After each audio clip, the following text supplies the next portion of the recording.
Ajay hello. आज हम लोग दो टॉपिक खत्म कर देते हैं, भारत की मिट्टी और प्राकृतिक वनस्पति।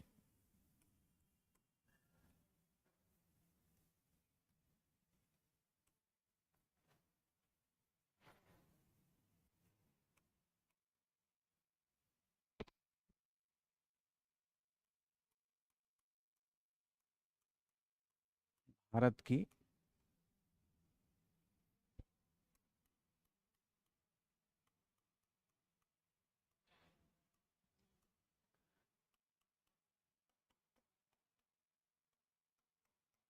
मिट्टियां और प्राकृतिक वनस्पति।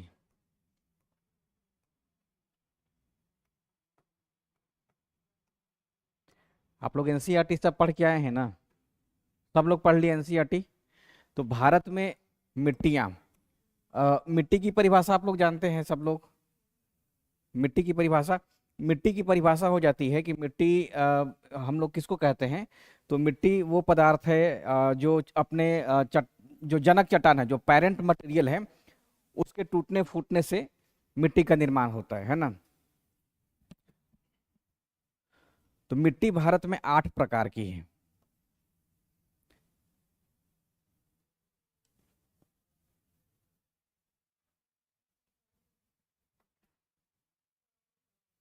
एनसीईआरटी वो उतनी मोटी किताब से कोई सवाल वैसा आएगा नहीं, दृष्टि वाला है ना।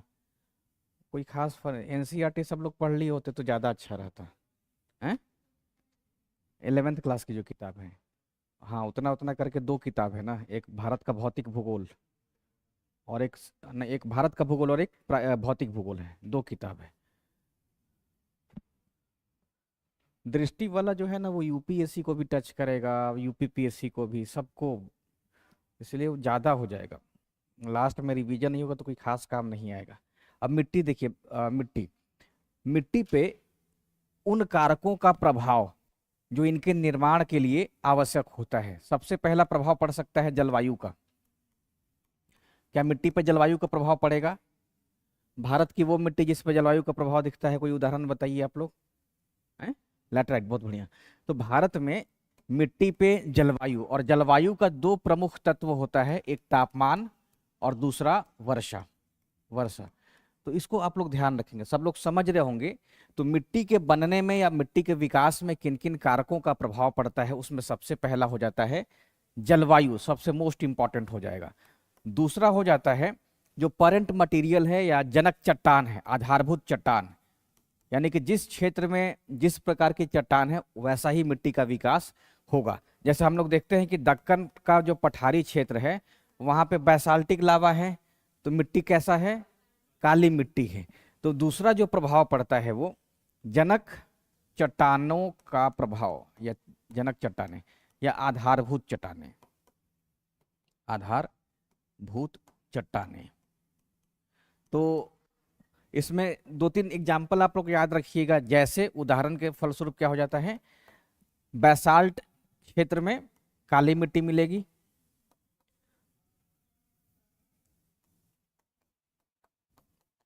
बैसाल्ट वाले क्षेत्र में काली मिट्टी। और एक और एग्जाम्पल लिख लीजिएगा, ग्रेनाइट चट्टानों में कौन सा मिलेगा? लाल, लाल एवं पीली मिट्टी। तो ये आप लोग उदाहरण के रूप में याद रखिएगा। उसके बाद तीसरा प्रभाव पड़ता है, जैसे उस क्षेत्र में मान लीजिए कि मानवीय क्रियाकलाप है, मानवीय क्रियाकलाप। तो मानवीय क्रियाकलाप सीधा मिट्टी पे नहीं प्रभाव पड़ता है, लेकिन धीमी गति से उसका प्रभाव पड़ता है, क्रियाकलाप। अब जैसे मान लीजिए मनुष्य, अपना जलोढ़ मिट्टी का पूरा क्षेत्र याद कर लीजिए, है ना। मानव के गतिविधियों के कारण कहीं पे बाढ़ ही आ जा रहा है ना, तो मानवीय क्रियाकलाप भी जिम्मेदार रहेगा। जैसे मान लीजिए बिहार के उत्तरी भाग में देखा जाए तो जलोढ़ मिट्टी, अगर बाढ़ आ रहा है तो जलोढ़ मिट्टी का ही प्रभाव होगा, है ना। तो इन सब बातों को आप ध्यान रखिए कि मिट्टी के विकास होने में, और जीव जंतु का भी रहता है थोड़ा बहुत प्रभाव, जीव जंतु का भी रहता है। तो ये इतना, लेकिन ये मेजर है, इन दोनों को आप जरूर से ध्यान रखेंगे जिसका मिट्टी के विकास पर या बनावट पर प्रभाव पड़ता है। तो ये सवाल रहेगा तो आप लोग ध्यान रखिएगा। कुछ उदाहरण दे सकती है कि मिट्टी के विकास में निम्न कारकों का प्रभाव पड़ता है। ऑप्शन ए तापमान का, ऑप्शन बी वर्षा का, ऑप्शन सी उस क्षेत्र में चट्टानों का, है ना। और अब जैसे मान लीजिए बेसाल्ट है या ग्रेनाइट है, तो बेसाल्ट और ग्रेनाइट आता कैसे है? भूकंप और ज्वालामुखी मान लीजिए, है ना। तो ज्वालामुखी का जो उद्गार हो रहा है, तो उस उद्गार से क्या है, बेसाल्टिक लावा का विकास हो रहा है। मेन दो ही है, तो इस बात को आप ध्यान रखेंगे। सवाल आया है कि नहीं इस पे? नहीं, इस पे मिट्टी के विकास में जिन कारकों का प्रभाव होता है, आया है, जरा देख लीजिएगा किस प्रकार का सवाल पूछा गया है। अब भारत में 8 प्रकार की मिट्टी को याद रखिएगा। जो सबसे मेन इंपॉर्टेंट मिट्टी है, 4+4 कीजिएगा आप लोग, जो सबसे मोस्ट इंपॉर्टेंट है। जैसे 8 प्रकार की मिट्टी भारत में मिलती है, तो सबसे मोस्ट इंपॉर्टेंट अपने यहाँ कौन सा मिट्टी है? जलोढ़ मिट्टी है, जलोढ़ मिट्टी। दूसरी महत्वपूर्ण मिट्टी काली मिट्टी, काली मिट्टी। तीसरी लाल और पीली मिट्टी, लाल और पीली मिट्टी। अब विस्तार के दृष्टिकोण से देखा जाए तो सबसे ज्यादा जलोढ़ का, दूसरे पे लाल और पीली मिट्टी, तीसरे पे काली मिट्टी। ये 3 आप लोग याद रखेंगे। उसके बाद जो चौथा हो गया लैटेराइट, लैटेराइट मिट्टी। तो ये 4 मिट्टी भारत में मुख्य मिट्टी होगी जिसका विस्तार भारत में सबसे ज्यादा क्षेत्र पे, और सवाल यहीं से ज्यादा बनेगा इसी में। और इसमें भी आप लोग कहाँ कंफ्यूज कीजिएगा कि मिट्टी में कौन कौन सा पोषक तत्व विद्यमान है, पोषक तत्व में ही आप लोग कंफ्यूज कर जाइएगा। 4 और गौण मिट्टी है। एक शुष्क मिट्टी हो गया, एरिड सॉयल, शुष्क मिट्टी।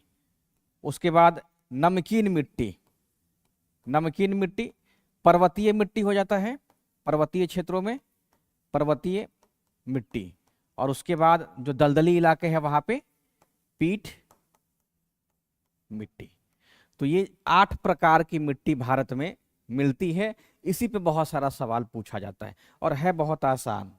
इसमें आप लोग पोषक तत्व को ध्यान रखिएगा। भारत की हर मिट्टी में ह्यूमस की कमी है। किसमें सबसे ज्यादा वैसे ह्यूमस मिल सकता है? काली मिट्टी में। और नहीं, ह्यूमस की मात्रा सबसे ज्यादा अगर देखें तो पर्वतीय मिट्टी में असंगठित रूप से है, यानी जैसे हम लोग कहते हैं ना कच्चा, अनऑर्गेनाइज। हाँ, तो असंगठित रूप से ह्यूमस की मात्रा इसमें ज्यादा होती है। जैसे मान लीजिए कि पर्वतीय क्षेत्र है, तो जो पत्ता वत्ता गिरता है तो उसका क्या है कि पूरा अपघटन नहीं होता है, तो अविकसित इसमें ह्यूमस ज्यादा होता है, अविकसित ह्यूमस इसमें ज्यादा होता है। इसके अलावा भारत की सभी मिट्टी में ह्यूमस है ही नहीं, बहुत कम मात्रा में ह्यूमस है, बहुत कम। अब जैसे जलोढ़ मिट्टी हो गया तो इसमें सबसे ज्यादा पोटास और चूना होता है। काली मिट्टी में लोहा ज्यादा हो गया, पोटास हो गया, है ना, लेकिन ह्यूमस की इसमें कमी है। तो हम लोग बारी बारी से देखेंगे, इसको आप लोग ध्यान रखिएगा। अब इसमें वो बताइए, मान लीजिए कहीं पे बहुत ज्यादा वर्षा हो रही है तो उसमें कौन सा मिट्टी मिलेगा? लेटेराइट मिलेगा। ठीक है, सबका आप लोग एक बार विस्तार जैसे इसी में देख लीजिए। शुष्क मिट्टी कहाँ मिल सकता है? शुष्क मिट्टी जो भारत का मरुस्थल यानी कि राजस्थान में मिलेगा, उत्तरी गुजरात में, पंजाब हरियाणा में शुष्क मिट्टी मिलेगा। नमकीन मिट्टी कहाँ मिलेगा? नमकीन मिट्टी उन जगहों पे मिलेगा जहां की मिट्टी में नमक मौजूद है, यानी कि शुष्क क्षेत्र में ही मिलेगा, लेकिन जहां पे नमी की मात्रा मौजूद हो। तो नमी की मात्रा होने के कारण क्या है कि सतह पे नमक का एक लेयर रहेगा, नमक का एक लेयर रहता है। और बेसिकली यहाँ का जो मिट्टी ना सफेद नजर आता है, मिट्टी को देखा जाए तो वो सफेद नजर आता है। अब जैसे मान लिया जाए कि गुजरात में कच्छ का रण वगैरह आप लोग जान नहीं रहे होंगे, तो उस इलाके में नमकीन मिट्टी दिखाई देगा। जैसे उड़ीसा हो गया, वहां दिखा, सुंदरवन हो गया, ठीक है। अब पर्वतीय मिट्टी मुख्य रूप से हिमालय क्षेत्र हो गया, पश्चिमी घाट हो गया, पूर्वी घाट हो गया, वहां पे कौन सा मिट्टी मिलेगा? पर्वतीय मिट्टी। पीट मिट्टी, जहां जहां दलदल है, जहां जहां, क्या पीट मिट्टी बिहार में मिलती है? जैसे जितना भी बिहार का टाल क्षेत्र है, जो जलमग्न क्षेत्र है, वहां पे कौन सा मिट्टी की? दलदली मिट्टी मिलेगा, पीट मिट्टी मिलेगा, है ना। अब जैसे सुंदरवन हो गया, वहां पे भी दलदल है, पीट मिट्टी मिलेगा। तो इस बात को भी आप लोग ध्यान रखिएगा। लैटेराइट मिट्टी भारत के उन क्षेत्रों में मिलेगी जहां पे वर्षा की मात्रा बहुत ज्यादा है, जैसे पश्चिमी घाट का पश्चिमी ढाल हो गया, है ना। उसके बाद मेघालय। उस लाल और पीली मिट्टी कहाँ मिलेगी? उन क्षेत्रों में जहाँ पे आग्नेय चट्टाने हैं यानी कि कर्नाटक हो गया, आंध्र प्रदेश हो गया, केरल हो गया, पश्चिमी घाट का पूर्वी भाग हो गया, है ना। तो इन सब जगहों पर लाल और पीली मिट्टी मिलता है। काली मिट्टी पूरा का पूरा दक्कन क्षेत्र में, और जलोढ़ मिट्टी भारत में उत्तर का जो मैदान हो गया प्लस दक्षिण भारत में जो भी नदी घाटी है, तटीय क्षेत्र और डेल्टाई क्षेत्र हो गया, वहां पे जलोढ़ मिट्टी मिलेगा। तो वितरण तो बहुत आसान है।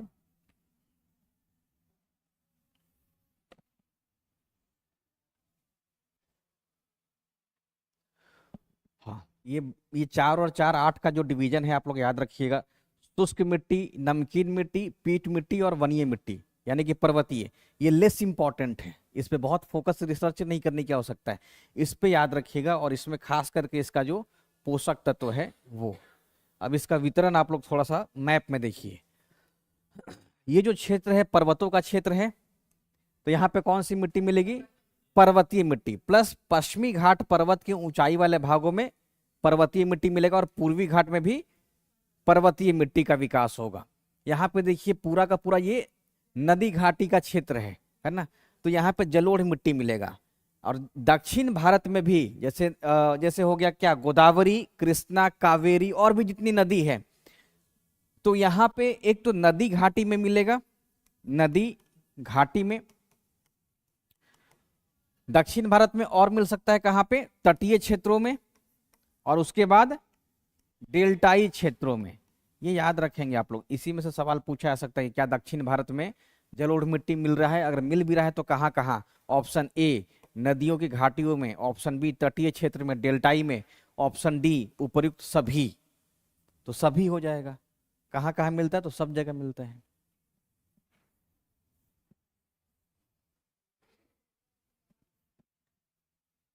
पहला मिट्टी हो गया अपना जलोढ़ मिट्टी।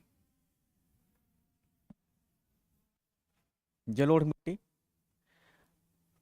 अब देखिए भारत में जलोढ़ मिट्टी का विस्तार सबसे ज्यादा क्षेत्र पर है। अब जलोढ़ मिट्टी का विकास कैसे होता है?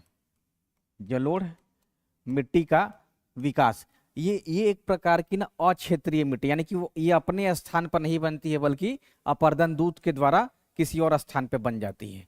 तो जलोढ़ मिट्टी भारत में दो प्रकार का इसका डिवीजन किया गया है, एक भाभर और दूसरा तराई, सॉरी खादर और बांगर।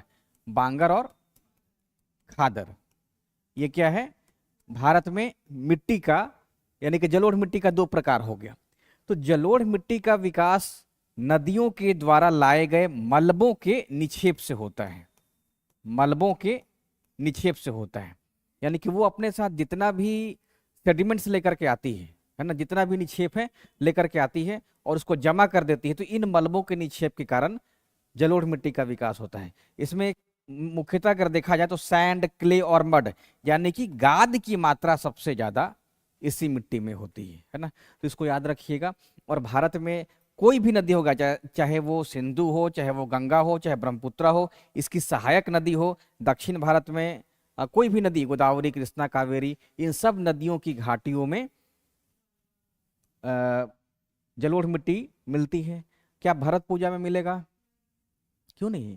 अगर कहने पे है सारा, भरत पूजा पंबा पेरियार केरल की नदी है। अब बताइए आप लोग कि केरल में तो धान खूब उगाया जाता है, तो कहाँ पे उग रहा है? इसी में तो मिल रहा है। नदी की घाटी में क्या हो रहा है? धान हो रहा है। अब यही होता है कि पढ़ा दिए, नया नदी का नाम बोल दिए भरत पूजा, तो आप लोग फिर कंफ्यूज कर गए।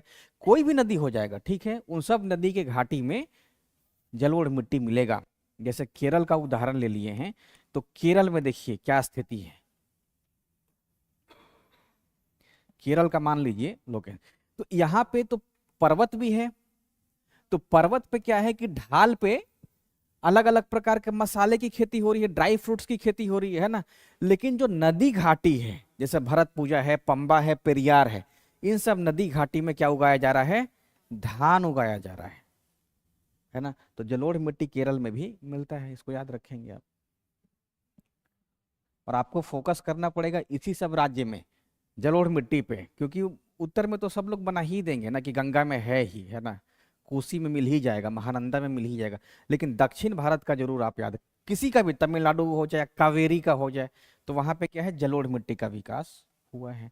डेल्टाई क्षेत्र में भी जरूर याद रखिएगा। डेल्टाई क्षेत्र में जैसे कावेरी डेल्टा हो गया, क्या कावेरी डेल्टा चावल उगाया जा रहा है? धान, हाँ धान। तो वहां पे किस मिट्टी में, जलोढ़ मिट्टी में हो रहा है। सब हो गया कहने का मतलब, पूरे के पूरे नदी घाटी में धान ही उगाया जाता है क्योंकि वही फायदेमंद है ही। तो इतना आप लोग याद रखिएगा। और बाकी बांगर खादर में तो हमको लगता है कि आपको पता होगा कि कौन पुराना जलोढ़ है कौन नया जलोढ़ है। हाँ, बांगर के संदर्भ में एक और याद रखिएगा कि इस बांगर में चूने का छोटा छोटा कंकर मिलता है, कंकर। अब ये सवाल पूछा जाए किस मिट्टी में कंकड़ की मात्रा मिलती है, तो चूना का गोलाकार निक्षेप रहता है, ये बांगर में मिलता है, ठीक है ना। और बाकी खादर क्या है, ये नया जलोढ़ है, खादर जो है वो नया जलोढ़ है। और खादर का जो निर्माण है या विकास है किस काल में हुआ है आप लोग बता सकते हैं, होलोसीन काल में। और बांगर प्लीस्टोसीन काल के आखिरी समय में, ये आप लोग याद रख लीजिएगा। बांगर कब बना है, बना क्या है, पुराना हो गया तो समय उसका पहले हो गया, तो कौन सा हो गया, प्लीस्टोसीन हो गया। बांगर प्लीस्टोसीन काल के आखिरी समय में, आखिरी चरण में, प्लीस्टोसीन काल के आखिरी चरण में।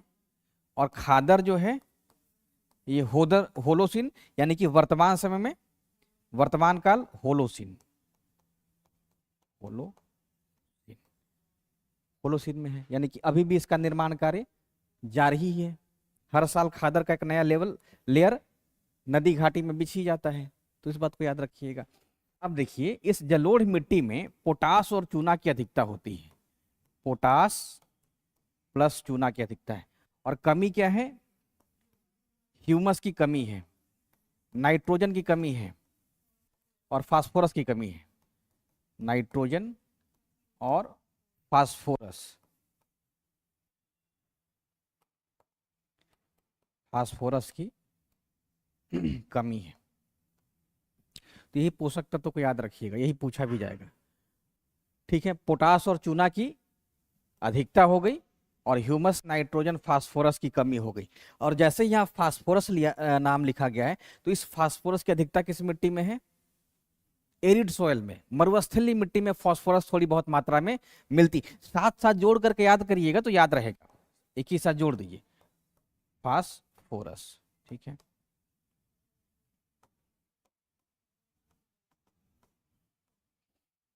समझ में आ गया आप लोगों को, याद हो गया सभी लोगों को, ज्यादा इसमें कुछ है नहीं। अब इसका बताइए आर्थिक महत्व क्या हो सकता है, खेती, क्या इससे ईंट भी बनता है,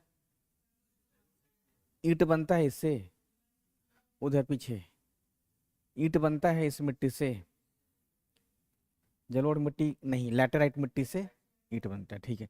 तो जलोढ़ मिट्टी की उपयोगिता क्या हो गई कि यह मिट्टी खेती के लिए बहुत उपजाऊ माना जाता है और इसका जो मुख्य फसल है वो धान गेहूं है, धान प्लस गेहूं। मक्का भी कर लीजिएगा लेकिन वो इसके बाद हो गया, धान गेहूं के बाद ही मक्का हो गया है। हाँ, दलहन तिलहन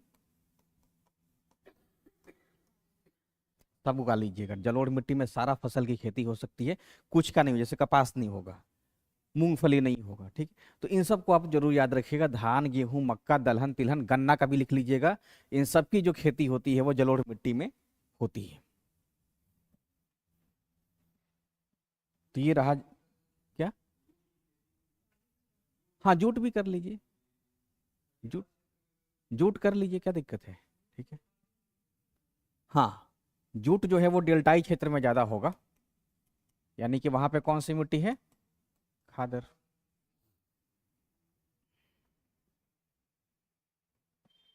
और कोई फसल जो जिसमें कंफ्यूजन हो आपको, ठीक है। होने को तो ज्वार बाजरा भी हो सकता है, लेकिन ज्वार बाजरा लाल मिट्टी के लिए है, लाल मिट्टी के लिए है ना। लेकिन जलोढ़ मिट्टी ऐसा मिट्टी है ना कि इसमें सब कुछ उगाया जा सकता है। अपने यहाँ कपास इसलिए नहीं होगा कि उसको 200 दिन कम से कम प्रकाश चाहिए, है ना, इसी कारण से कपास सार्थक नहीं रहेगा यहाँ, वो उसके लिए जलवायु ही नहीं है।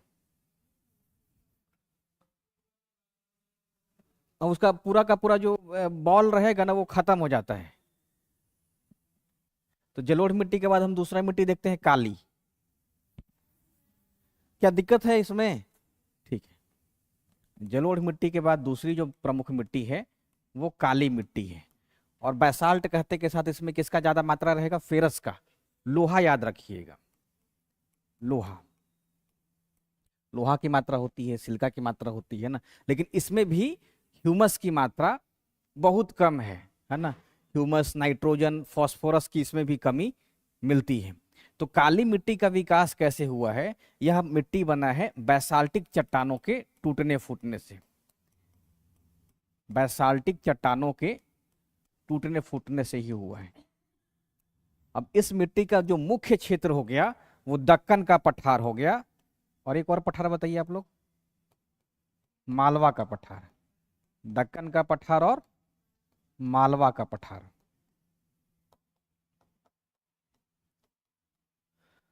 अब इसमें अगर राज्य की बात करें तो महाराष्ट्र हो गया, गुजरात हो गया, मध्य प्रदेश हो गया, उत्तर प्रदेश का थोड़ा दक्षिणी वाला इलाका, तो राज्य आप लोग अपने से पकड़ लीजिएगा ना। हाँ, कर्नाटक का उत्तरी भाग हो गया, ठीक है, क्योंकि क्योंकि कर्नाटक का जो दक्षिणी भाग है, जैसे मान लीजिए कि कर्नाटक कहते हैं, तो कर्नाटक का जो ये वाला भाग हो गया उसमें काली मिट्टी और बाकी का लाल और पीली मिट्टी हो गया। और उसका जो पश्चिमी घाट वाला क्षेत्र हो गया वहां पे लैटराइट मिट्टी का विकास हो गया। और मान लीजिए कोई नदी है तो वहां पे जलोढ़ मिट्टी का विकास हो गया, ठीक है। अब उसी में सवाल डिफिकल्ट बनेगी कि हाँ, कि कर्नाटक में जलोढ़ मिट्टी नहीं पाई जाती, तो पाई जाती है, जितनी भी नदी वहां पे होगी वहां पे जलोढ़ मिट्टी मिलेगा ही। कर्नाटक में लैटराइट मिट्टी पाई जाती है कि नहीं? हाँ, पाई जाती है, ठीक है। तो यही सब सवाल आपको डिफिकल्ट करेगा। तो बैसाल्टिक चट्टानों के टूटने फूटने से काली मिट्टी का विकास हुआ है, और यह मिट्टी भारत में मुख्यतः दक्कन के पठार में और मालवा के पठार में पाई जाती है, ठीक है। इसके अलावा अब इसमें हम खेती की बात कर लें, कृषि। तो कृषि में क्या क्या हो सकता है? कपास, मूंगफली, और इसमें भी धान होता है, धान गेहूं याद रखिए खाद्यान्न में, ठीक है। लेकिन बेसिकली अगर देखा जाए तो कपास, मूंगफली और सोयाबीन, सोयाबीन ये इसकी मुख्य फसल है। जैसे मालवा का पठार हो गया, भारत का सोया क्षेत्र है। मालवा का जो पठार है भारत का सोया क्षेत्र है, तो सोयाबीन का भी यहाँ पे खेती होता है। हाँ हाँ, बोल सकते हैं। हाँ, भारत की सब मिट्टी में हर खेती होती है, लेकिन मुख्यतः जो आपको ना प्रमुखता किसमें है वो हो जाएगा। आप देखिएगा तो बिहार में कपास भी होता है, बहुत जगह आप देखिएगा ना, है ना। हाँ, लेकिन वो लो क्वालिटी का होता है, क्योंकि उसको पर्याप्त धूप नहीं मिलता है, तो उसमें रेशा में चमक आ ही नहीं पाता है। तो भारत की जो मिट्टी है वो हर प्रकार के लिए है। लेकिन आपसे ये पूछा जाए कि उसमें प्रमुख कौन सा है ना, जैसे लाल और पीली मिट्टी को बहुत जगह उपजाऊ बना करके धान की खेती है, लेकिन धान की खेती मुख्यतः किसमें है? जलोढ़ मिट्टी में है। और जलोढ़ मिट्टी में तो हम लोग बाजरा भी उगा सकते हैं, लेकिन मुख्यतः वो लाल और पीली मिट्टी का है ना। तो इसलिए याद रखिएगा। क्या? हाँ, काली मिट्टी को रेगूर भी कह देते हैं, इसका नाम जो है रेगूर है। और एक और कहते हैं स्वतः, इसका स्थानीय नाम है महाराष्ट्र में। और स्वतः क्या? चेरनोजेम। जैसे विश्व के संदर्भ में अगर देखिएगा तो विश्व में काली मिट्टी का जो जितना भी क्षेत्र है उसको चेरनोजम मिट्टी कहा जाता है, चेरनोजिम मिट्टी। तो ये वैश्विक स्तर पर, जैसे मान लीजिए विश्व में जो मिट्टी का भौगोलिक वर्गीकरण किया गया है, जैसे चेरनोजम कहा गया है, किसी को पॉडजोल कहा गया है, किसी को पॉडजोली कहा गया है। तो जो चेरनोजम की विशेषता होती है, यही विशेषता भारत में काली मिट्टी की होती है, ठीक है। स्वतः जुताई हो गया, इसमें मतलब ये हो गया कि काली मिट्टी में जैसे ही प्रकाश जाता है तो उसमें सूख के दरार हो जाता है, समझ गए। तो काली मिट्टी सूखने पे बड़ी बड़ी दरार दिखाई देती है, इसमें बड़ी बड़ी दरार। तो इसी कारण से इसको स्वतः जुताई वाली मिट्टी भी कहते हैं, ठीक है। बिहार में जैसे दोमट मिट्टी हो गया, दोमट, उसमें देखिएगा तो बहुत बड़ा बड़ा दरार है। जहानाबाद की तरफ जाइएगा तो दोमट मिट्टी दिखता है। और उसका भी रंग एकदम काला ही है।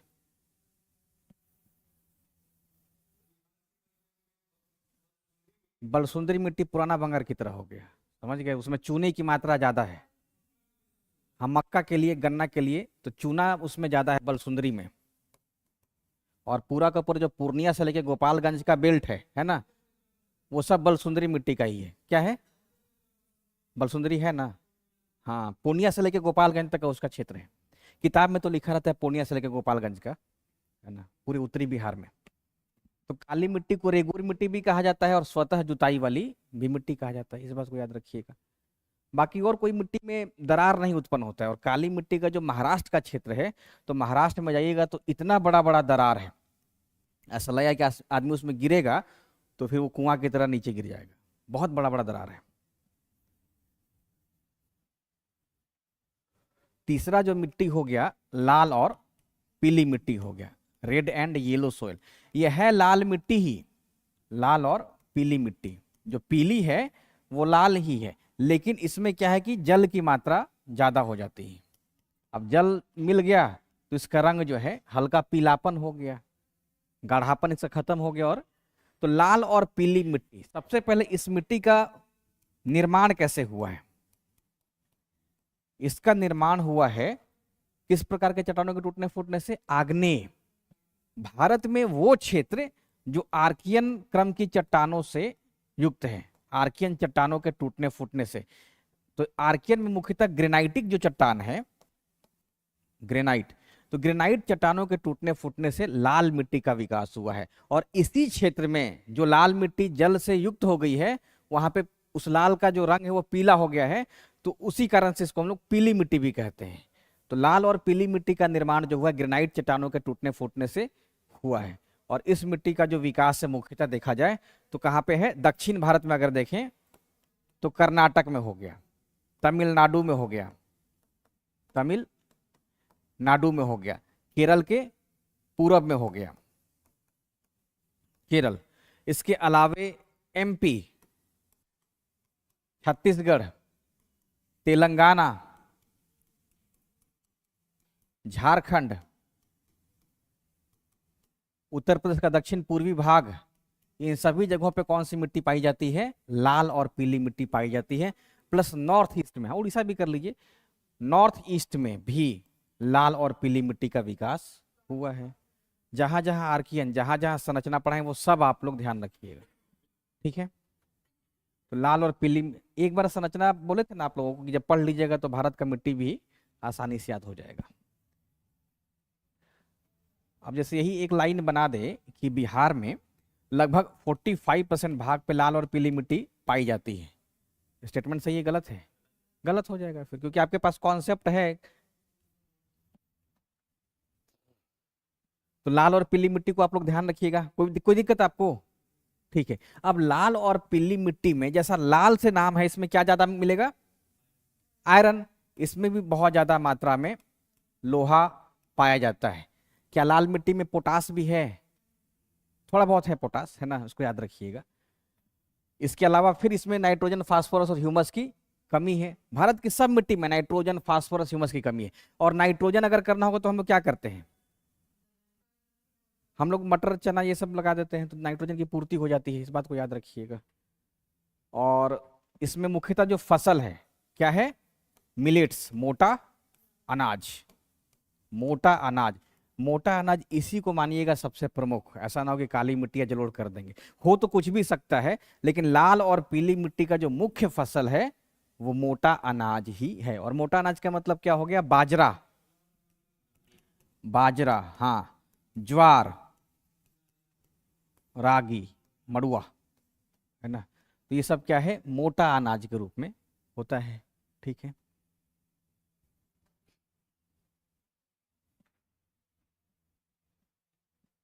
इसके बाद चौथा जो मिट्टी है वो लैटेराइट है, लैटेराइट। अब लैटेराइट का जो विकास हुआ है, इस मिट्टी का विकास पे सबसे ज्यादा असर जो पड़ा है वो,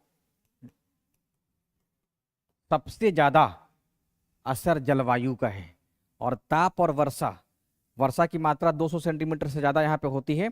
तो इस कारण से याद रखिएगा लाल मिट्टी में लीचिंग की क्रिया होती है। लीचिंग, लीचिंग, लीचिंग का मतलब ये हो गया, हाँ, अब जैसे मान लीजिए कि यहाँ पे वर्षा ज्यादा हो रही है, तो लीचिंग की क्रिया के कारण इसके सतह पे सिलिका और एल्यूमिनियम बच जाता है, सिलिका और एल्यूमिनियम बच जाता है, लोहा बच जाता है, ठीक है। लेकिन इसमें जो बाकी के पोषक तत्व है वो रिस रिस के नीचे चला जाता है। जैसे मान लीजिए चूना है, जैसे मान लीजिए चूना है, पोटास है, वो सब क्या हो जाएगा, रिस रिस के सतह के निचली भाग में चला जाएगा। तो यही कारण है कि इस मिट्टी में लीचिंग की क्रिया के कारण जितना भी महीन पोषक तत्व होता है वो रिस रिस करके निचले संस्तर, उसको लेयर कहते हैं, इस संस्तर में चला जाता है। तो एक सवाल पूछा जाएगा कि किस मिट्टी में लीचिंग की क्रिया होती है। लीचिंग की क्रिया होती है लैटेराइट मिट्टी में, ठीक है। किसको, इसको रोका नहीं जा सकता है, या तो ऊपर फिर पोषक तत्वों को भी मतलब या तो जैसे रासायनिक उर्वरक मिला दिया जाए, है ना, या तो उर्वरकों का इस्तेमाल किया जाए, इसको रोका नहीं जा सकता है। अब बारिश हो रही है बड़े क्षेत्र में पूरा वर्षा, तो हम लोग तंबू थोड़े लगा सकते हैं, है ना। अब जैसे इसका जो क्षेत्र हो गया वो भी बताएंगे, तो इसको याद रखिएगा। और दूसरा, इसमें ना ईंट लगा है, तो इसका मतलब क्या होगा, इस मिट्टी का निर्माण, इस मिट्टी का जो है उपयोग ईंट बनाने में किया जाता है, इसको भी याद रखिएगा।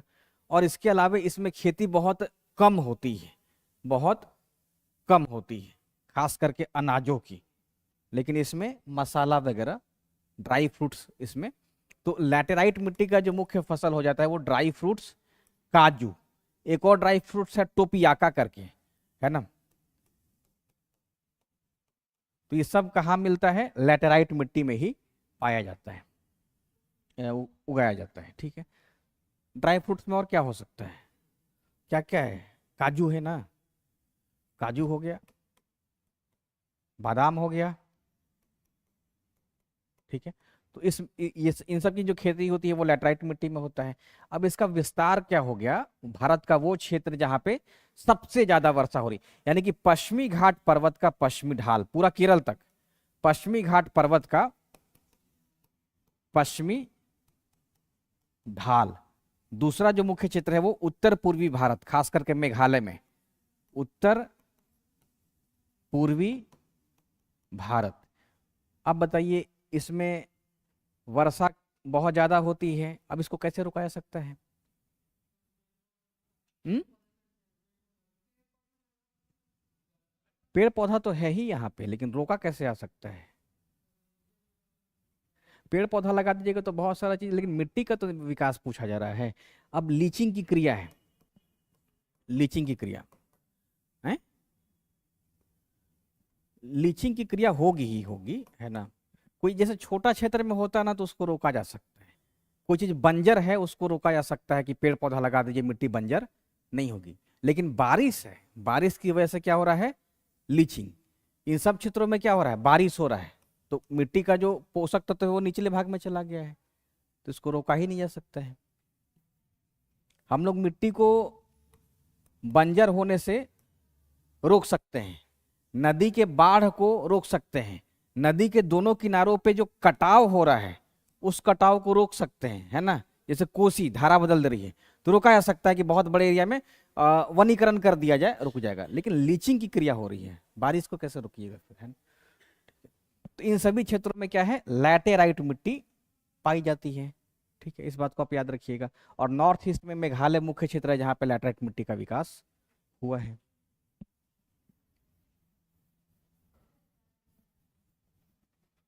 तो 4 मिट्टी मेजर हो गया। अब देखिए 5वां मिट्टी में कोई दम ही नहीं है, शुष्क मिट्टी। एक तो बहुत सीमित क्षेत्र में मिलती है रेगिस्तान में, जैसे उत्तरी गुजरात हो गया, राजस्थान का पश्चिमी भाग हो गया, इसके अलावे पंजाब हरियाणा का दक्षिणी भाग हो जाएगा। तो शुष्क क्षेत्रों में यानी कि रेगिस्तानों में शुष्क मिट्टी का विकास हुआ है, और इस मिट्टी में थोड़ी बहुत फास्फोरस की मात्रा होती है, फास्फोरस की मात्रा होती है, ठीक है। इसके अलावे यहाँ पे खेती न के बराबर होती है, खेती क्या होगा, नहीं होगा। लेकिन कुछ जो रेगिस्तानी पौधे हैं जैसे नागफनी, है ना, ये सब उग जाता है, बबूल, ये सब उग जाएगा, लेकिन वो फसल नहीं है। अब हम लोग शुष्क मिट्टी में चावल गेहूं नहीं उगा सकते, छोटे मात्रा पे होता है, ठीक है, लेकिन मुख्यतः खेती यहाँ पे नहीं होता है। अब कहीं पानी उपलब्ध हो गया ना, पानी उपलब्ध हो गया तो वहां पे किया जा सकता है, लेकिन पानी नहीं रहेगा तो कुछ भी नहीं उगा सकते हैं। अब रेगिस्तान चले गए हैं, दूर दूर तक क्या दिख रहा है आपको? बालू ही बालू दिख रहा है, बालू बालू दिख रहा है, तो उसमें क्या रोपिएगा? अब कहीं पे घर हो गया है और मान लीजिए इंदिरा गांधी नहर है, सिंचाई के लिए पानी आ गया, तो कुछ ही किया सकता है, क्योंकि उस तो वो मेन स्ट्रीम का नहीं ना हुआ, मुख्य नहीं ना हुआ, वो क्या हो गया? गौण हो गया, छिटपुट रूप से कुछ ना कुछ उगा लिया जाता होगा। समझ गए? अब जैसे बिहार में क्या है कि बहुत सारे लोग अपने अपने घर के बगान में सेव लगा दिए होंगे, है ना? कोई अंगूर का झाड़ी लगा दिया होगा, लेकिन अब कह दे कि बिहार में अंगूर की खेती की जाती है, पॉसिबल नहीं ना कहना, सही ये सही लाइन तो होगा नहीं। तो ठीक वैसे ही रेगिस्तान में मान लीजिए कोई 100 मीटर में अपना बगीचा बना लिया, स्क्वायर मीटर मान लीजिए कर लिया, तो वो मेन स्ट्रीम का तो नहीं हुआ, मुख्य नहीं हुआ।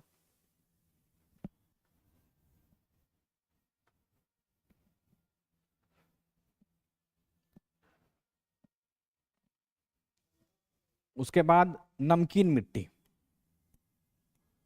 नमकीन मिट्टी। इस मिट्टी का विकास कहाँ हुआ है? इस मिट्टी का विकास वैसे क्षेत्रों में होता है, मतलब जहां पे तापमान बहुत ज्यादा हो, यानी कि तापमान, शुष्क क्षेत्र हो, शुष्क क्षेत्र हो, और उस क्षेत्र में थोड़ी बहुत नमी हो, उस क्षेत्र में नमी हो। तो इस कारण से क्या होता है कि जो मिट्टी है उसके ऊपरी सतह में नमक की एक परत बिछ जाती है। नमकीन मिट्टी में ध्यान रखिएगा, नमक का लेयर होना जरूरी है।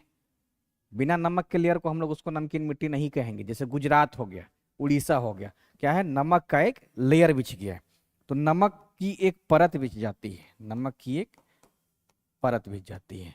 तो नमकीन मिट्टी इन क्षेत्रों में पाई जाती है। जैसे मान लीजिए कच्छ हो गया, कच्छ गुजरात वाला, है ना, या फिर उड़ीसा कहते हैं, वेस्ट बंगाल कह देते हैं। तो चूंकि इन सब क्षेत्रों में समुद्री इलाका है, और समुद्र का पानी कैसा होता है? खारा होता है। तो इस कारण से अगर शुष्क इलाका है और नमी आ जाता है तो उन क्षेत्रों में नमक की एक परत बिछ जाती है। तो इस प्रकार की मिट्टी को हम लोग क्या कहेंगे? नमकीन मिट्टी कहेंगे। अब इसको ऐसा मत सोचिए कि बिहार में मिल रहा है, बिहार में पॉसिबल ही नहीं है।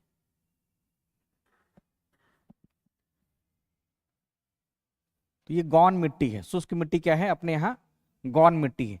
ठीक वैसे ही पर्वतीय मिट्टी, पर्वतीय मिट्टी कहाँ मिलेगी? पर्वतीय क्षेत्रों में मिलेगा। अब पर्वतीय क्षेत्रों में मिलेगा तो उसका भी तो जो पेरेंट रॉक है, जैसे मान लीजिए किसी चट्टान से टूटने फूटने से, तो पर्वतीय मिट्टी का विकास पर्वतीय क्षेत्रों में हुआ है, जैसे हिमालय, जैसे वेस्टर्न घाट, जैसे ईस्टर्न घाट, इन सभी पर्वतों पे पर्वतीय मिट्टी का विकास हुआ है। अपर्दन का दूत होता है, जैसे जल हो गया, जैसे नदी हो गई, वो क्या करेगी? पर्वतीय क्षेत्र में चट्टानों को तोड़ेगी, और तोड़ेगी तो बारीक अगर कण हो जाता है तो फिर वही मिट्टी का भी एकदम महीन हो गया तो मिट्टी का रूप ले लिया। लेकिन पर्वतीय मिट्टी में कंकड़ पत्थर मिलता है ज्यादा, कंकड़ पत्थर इसमें ज्यादा होता है, कंकड़ पत्थर ज्यादा होता है। और इस मिट्टी का जो मुख्य क्षेत्र हो गया वो पर्वतीय क्षेत्र हो गया। इस मिट्टी में चूंकि वनस्पति ज्यादा होती है तो पत्ता टूटेगा, है ना, या कोई पेड़ ही गिर गया, तो इस कारण से यहाँ पे क्या है? जीवाश्म, इस मिट्टी में क्या है? जीवाश्म मौजूद रहता है। इसको हम लोग क्या कहेंगे? जीवाश्म, फॉसिल्स। तो जीवाश्म मौजूद है, लेकिन वो क्या रहेगा? अविकसित रहता है, अविकसित रहेगा, अविकसित रहेगा। ठीक है, क्योंकि पर्वत में अगर ऊंचाई पे देखिएगा तो तापमान क्या है? कम हो जाता है, इस कारण से उसका पूरी तरीके से ना सड़ना गलना संभव नहीं हो पाता है, तो वो अविकसित अवस्था में ही रहता है। अब पर्वतीय मिट्टी का मुख्य फसल क्या हो गया? बगानी, बगानी फसल, जैसे जैसे चाय, जैसे कॉफी, जैसे चाय कॉफी नहीं कीजिए, बगानी फसल में पहले कहते हैं सेव, सेव, है ना। जो चाय हो गया ना वो कैश क्रॉप में आता है, नकदी फसल में। चाय किस में आएगा? नकदी फसल, कैश क्रॉप, यानी कि वो फसल जिसको सीधे मुद्रा प्राप्त करने के लिए रोपा जाता है या उगाया जाता है। जैसे क्या हो गया? चाय, जैसे हो गया कॉफी। और बागानी में क्या है?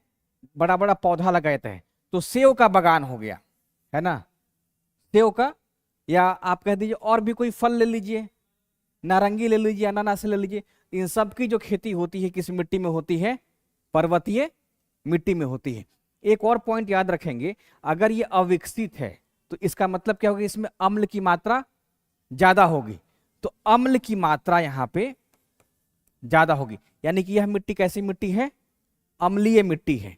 और इससे पहले आप लोग देखे थे नमकीन मिट्टी, तो वो कैसी मिट्टी हो जाएगी? वो क्षारीय मिट्टी हो जाएगी। तो नमकीन मिट्टी में याद रखेंगे कि वो मिट्टी कौन सी मिट्टी है? क्षारीय मिट्टी है। और क्षारीय मिट्टी कहने का मतलब हो गया कि इसमें सोडियम सोडियम की मात्रा क्या है? ज्यादा है। मैग्नीशियम की मात्रा ज्यादा है।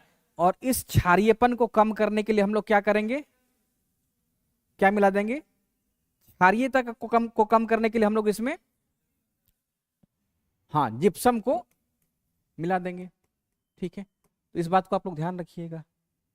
ठीक है, और अम्लीयता को कम करने के लिए चूना मिला देते हैं। अम्लीयता को कम करने के लिए, अब चूना क्या है? क्षार ही तो है ना। तो अम्लीय क्षेत्रों में हम लोग क्या इस्तेमाल करेंगे, या पर्वतीय क्षेत्रों में हम लोग क्या कर सकते हैं? चूने का प्रयोग कर सकते हैं। और जहां पे क्षारीय है वहां पे जिप्सम का प्रयोग करने की सलाह दी जाती है। तो ये पर्वतीय मिट्टी हो गया। एक लास्ट बच गया पीट मिट्टी। एक लास्ट मिट्टी कौन सा बच गया? पीट मिट्टी। तो पीट कहने का मतलब हो गया कि दलदल। तो दलदली क्षेत्रों में इस मिट्टी का विकास हुआ है। दलदली क्षेत्रों में इस प्रकार की मिट्टी का विकास। और दलदल का मतलब है कि वो जहां पर जिस प्रकार की संरचना रहेगी वैसा ही मिट्टी रहेगा, यानी कि इसका जो प्रकृति है वो क्षेत्र विशेष के आधार पे बदलता जाएगा।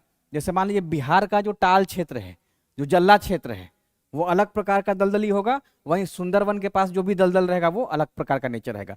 तो दलदली मिट्टी का विकास वैसे क्षेत्रों में होता है जहां पे पानी या जल भराव क्षेत्र में, या जल भराव रहता है, जल भराव क्षेत्र में इस मिट्टी का विकास होता है। जैसे मान लीजिए कि हम लोग कह देते हैं, बिहार का ही उदाहरण ले लेते हैं, जल्ला टाल क्षेत्र, टाल क्षेत्र है ना। इन क्षेत्रों में क्या है? दलदल है। इस कारण से यहाँ पे दलदली मिट्टी का विकास हुआ है, और बहुत कम क्षेत्र में, कम मात्रा में। तो इस बात को भी आप लोग ध्यान रखिएगा। अब यहाँ खेती होगा? कुछ नहीं होगा। खेती खेती के लिए क्या है? अनुपयुक्त है। सिंघाड़ा, हाँ, वो सब खेती में वैसे नहीं काउंट आता है। हाँ, लेकिन बिहार में लोकल लेवल पे पूछा जा सकता है। बिहार में लोकल लेवल पे कि इसकी जो खेती है कहाँ पे होती है, तो पूछा जा सकता है। तो सिंघाड़ा ही बोलते हैं उसको, पानी फल ना, पानी फल। कहीं भी हो सकता है, दलदल होना चाहिए, दलदल होना चाहिए। मेनली क्या है ना कि आपको मेन स्ट्रीम का जो चार मिट्टी है, जो मेजर इंपॉर्टेंट भारत के संदर्भ में है, उसको याद रखिएगा। जलोढ़, लाल और पीली, काली और लैटेराइट। उसके बाद नमकीन हो गया, शुष्क हो गया, पर्वतीय और पीट मिट्टी। ये कम है, इसको आप लोग ध्यान रखिएगा। अब कुछ भी वैसा टर्म दे दे जिसमें लगे ना कि दलदल ही है, तो वहां पे कौन सी मिट्टी होगी? वो पीट हो जाएगा, है ना। ठीक है, तो ये 8 प्रकार की मिट्टी क्लियर हो गया। अब एग्जाम तक पढ़ने की आवश्यकता रहेगी आप लोगों को कि नहीं?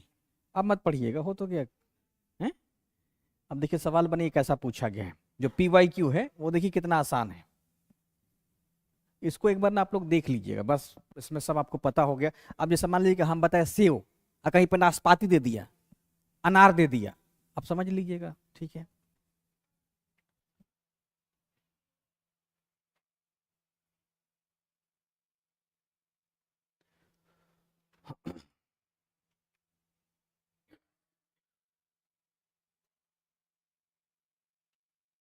एक सवाल ये पूछा गया सवाल है, ध्यान रखिएगा, ये नया सवाल नहीं है। देश की निम्नलिखित मिट्टियों में से स्वतः यानी कि खुद ही जुताई जैसा वो हो जाए। तो ये तो बहुत आसान सवाल पूछ लिया गया। कपास की काली मिट्टी, ये ऑप्शन भी दे दिया है इसमें, ऑप्शन यहाँ पे डी हो जाएगा। सवाल में तो कोई दम ही नहीं था, घटना चक्र में हम मिट्टी में देख रहे थे। तो रेगुर मिट्टी सबसे ज्यादा है। जिस तरीके से पश्चिमी घाट को सह्याद्री कहते हैं, ठीक वैसे ही महाराष्ट्र में काली मिट्टी को हम लोग रेगुर मिट्टी कहते हैं। तो रेगुर मिट्टी सबसे ज्यादा कहाँ पे? दक्कन बेल्ट में है, और दक्कन बेल्ट में है, इसका मतलब हो गया महाराष्ट्र। और पूछा है सबसे ज्यादा है, और यही लैंग्वेज चेंज हो जाए, रेगुर मिट्टी मिलती है, मिलती है, और इसी में अगला कूट बना के देगी 1 2 3 और 4, और नीचे दिए गए कूट का इस्तेमाल करते हुए आपको बताना रहेगा। तो फिर सब जगह है मोटा मोटी देखा जाए तो, ठीक है। नहीं, झारखंड में नहीं है ना। तो आंध्र प्रदेश में रेगुर मिट्टी है और तमिलनाडु में भी नहीं है। तो मुख्यतः अगर रहेगा तो दो को याद रखिएगा, ठीक है। उसके बाद अगर हम देखें तो कपास, काली मिट्टी कपास की कृषि के लिए उपयुक्त होती है। उसमें नाइट्रोजन और जैव पदार्थ यानी कि ह्यूमस प्रचुर मात्रा में पाया जाता है। अब किसी में ध्यान रखिएगा, भारत की किसी मिट्टी में नाइट्रोजन, पोटेशियम और ह्यूमस नहीं पाया जाता है। तो ऑप्शन ध्यान रखिएगा, ऐसा ना लगे ना कि जलोढ़ मिट्टी में ह्यूमस ज्यादा होता है, नहीं। एक रहेगा कि जलोढ़ मिट्टी भारत की सर्वाधिक उपजाऊ मिट्टी है क्योंकि उसमें नाइट्रोजन और ह्यूमस प्रचुर मात्रा में है। तो ये गलत हो जाएगा, फिर सेंटेंस बनाएगा कि आप लोग कंफ्यूज हो जाइए। तो जलोढ़ मिट्टी में दो चीज ज्यादा है, कौन कौन सा है? पोटास और चूना, ये वाली।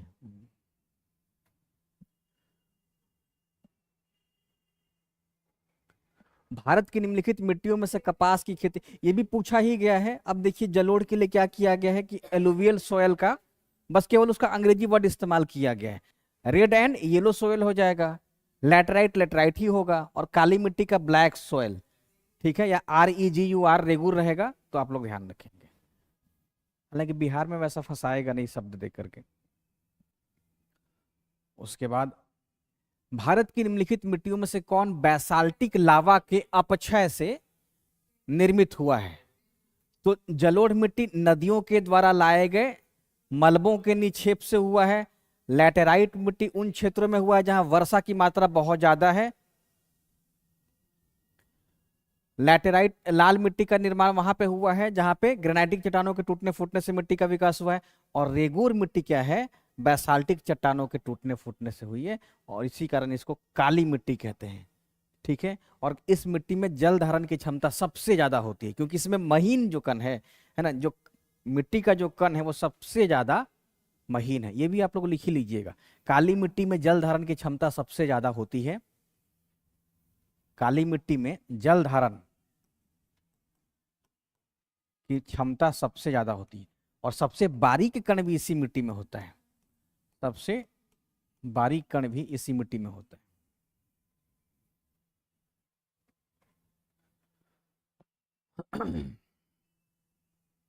मालवा पठार की मुख्य मिट्टी है, ठीक है ना। मालवा पठार में काली मिट्टी आपको ध्यान।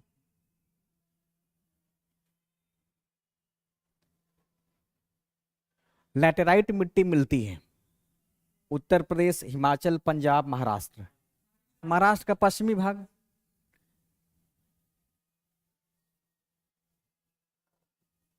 निम्नलिखित कथनों में कौन लैटेराइट मिट्टियों के लिए सही नहीं है? वे आर्द्र प्रदेश की मिट्टियां हैं, बहुत ही अपक्षालित मिट्टी है, यानी कि लीचिंग की क्रिया इसमें सबसे ज्यादा हुई है। उनकी उर्वरता कम होती है और उसमें चूना प्रचुर मात्रा में पाया जाता है। गलत हो गया क्योंकि चूना कहाँ? निचले लेयर में चला गया है।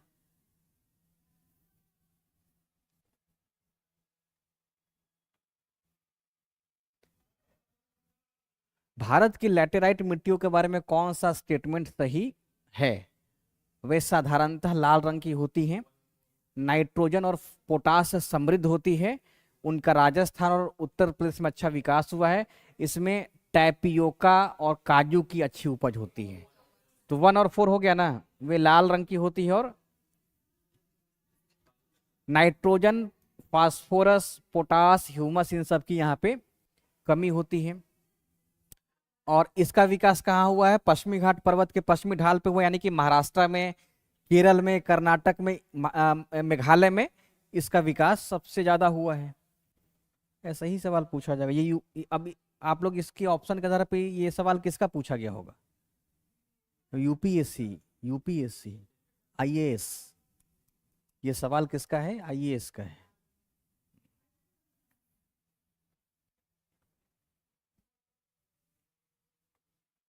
गंगा के मैदान की पुरानी कछारी, कछारी मतलब जलोढ़ मिट्टी, कहलाती है भाभर, बांगर, खादर, खोंडोलाइट। खोंडोलाइट तो चट्टान है ना।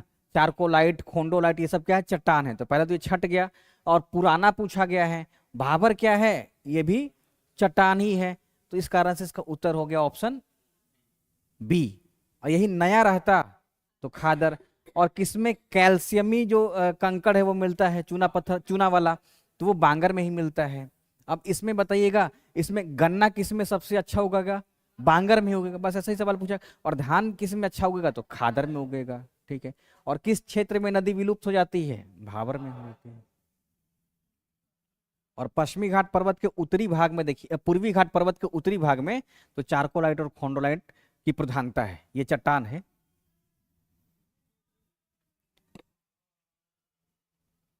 भारत में सबसे अधिक उपजाऊ मिट्टी, सबसे अधिक, क्यों क्यों क्यों जलोढ़ मिट्टी सबसे ज्यादा उपजाऊ है? क्यों? नहीं, हर साल, हर साल क्या है कि एक उपजाऊ मिट्टी का लेयर बिछ जाता है। इस कारण से भारत में सबसे ज्यादा जो उपजाऊ मिट्टी है वो जलोढ़ मिट्टी है। दोमट मिट्टी में कौन सा कण मिलता है? मतलब सैंड है, क्ले है, मड है, ये सभी प्रकार का जो कण है, यानी कि हल्का, महीन, बारीक और थोड़ा उससे मोटा, ये सब प्रकार का जो कण है वो दोमट मिट्टी में मिलता है। क्या सोख लेता है? हाँ, ये जैसे दोमट मिट्टी हो गई, इसको बिहार में हम लोग कहते हैं जलोढ़ मिट्टी को ही कहते हैं हम लोग, दोमट मिट्टी कहते हैं। हाँ, जहानाबाद, नालंदा, नवादा, इन सब में मिलेगा। दोमट कहते ही है।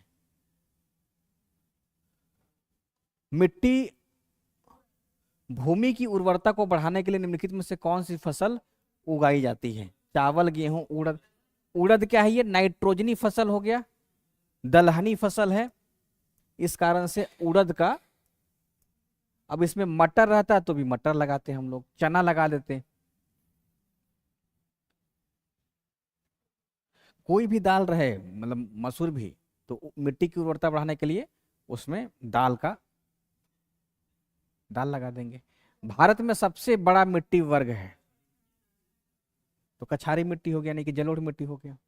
दूसरा लाल, तीसरा काली और चौथा लैटेराइट। मिट्टी में खारापन और क्षारीयता की समस्या का समाधान है। खारापन पूछा गया है तो जिप्सम का, और अम्लीयता रहता तो चूना का। ठीक है। तेजाबी मिट्टी को कृषि योग्य बनाने के लिए कौन सा उपयोग में आएगा? तेजाबी मिट्टी को लाइम। ठीक है। तेजाब मतलब अम्ल, अम्ल हो गया। भारत में लवणीय मृदा का सर्वाधिक क्षेत्रफल है? उत्तर प्रदेश, हरियाणा, गुजरात या फिर महाराष्ट्र। यानी कि नमकीन मिट्टी कहां पे पाई जाती है? गुजरात में। निम्नलिखित में से कौन सी फसल मृदा को नाइट्रोजन से भरपूर कर देती है? नाइट्रोजन, मटर हो गया ना, लास्ट में ऑप्शन डी। देखिए आप लोग फिर से देखिए इसको, तो मटर हो गया, चना हो गया, उड़द हो गया, मसूर हो गया, अरहर हो गया, है ना। तो कोई भी दाल हो गया तो वो नाइट्रोजन से भरपूर करेगी। तो ये सब पौधा करता कुछ नहीं है, वायुमंडल के नाइट्रोजन को जड़ के माध्यम से मिट्टी में डाल देता है। भारत में सर्वाधिक क्षारीय क्षेत्र पाया जाता है? उत्तर प्रदेश में। उत्तर प्रदेश में सर्वाधिक क्षारीय क्षेत्र पाया जाता है। यूपी का ही सवाल था ये, अभी बताया थे अम्ल और क्षार का। अम्ल में हम लोग चूना डालते हैं, है ना, और जिसमें जिप्सम डालते हैं वो क्षारीय क्षेत्र हो गया। निम्नलिखित में से कौन सी मिट्टी चाय के बगानों के लिए सबसे ज्यादा उपयुक्त है? ऑप्शन ए अम्लीय। अम्लीय मिट्टी यानी कि पर्वतीय मिट्टी में क्या है? अम्ल की मात्रा सबसे ज्यादा होती है। इस कारण से चाय के बगान के लिए अम्लीय मिट्टी सबसे ज्यादा उपयोगी रहेगी। समझ में आ गया? ऐसा ही सवाल 20 सवाल दिया गया था, और है सामान्य फसलों को उगाने के लिए उर्वर भूमि का पीएच मान कितना होता है? 6 से 7। ठीक है। लैटेराइट मिट्टियों का प्रधान क्षेत्र है, कैसे? मालाबार हो गया ना, मालाबार हो गया, इतना हम बोले हैं तो बात एक ही हो गया कि इस क्षेत्र में। ठीक है,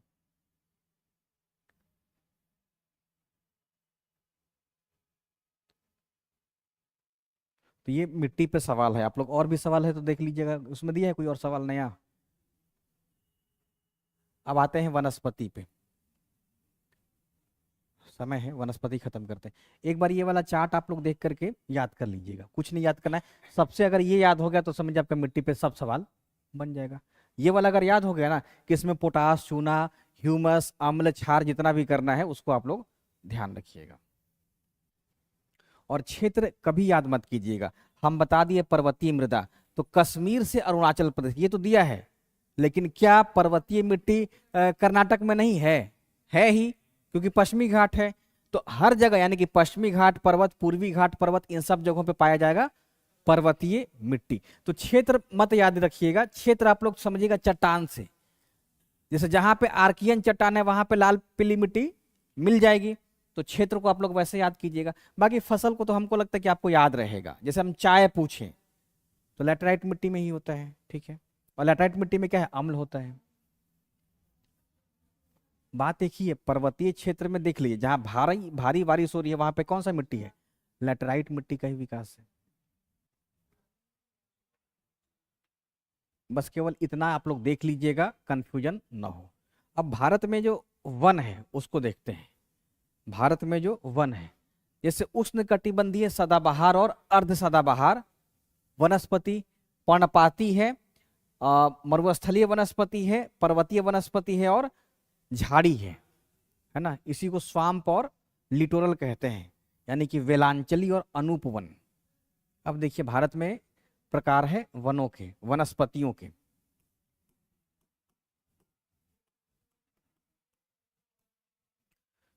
इसमें भी कम से कम 7 या 8 प्रकार का याद रखिएगा। पहला हो गया उष्णकटिबंधीय सदाबहार, उसी में जहां पे वर्षा की मात्रा कम हो गई अर्ध सदाबहार।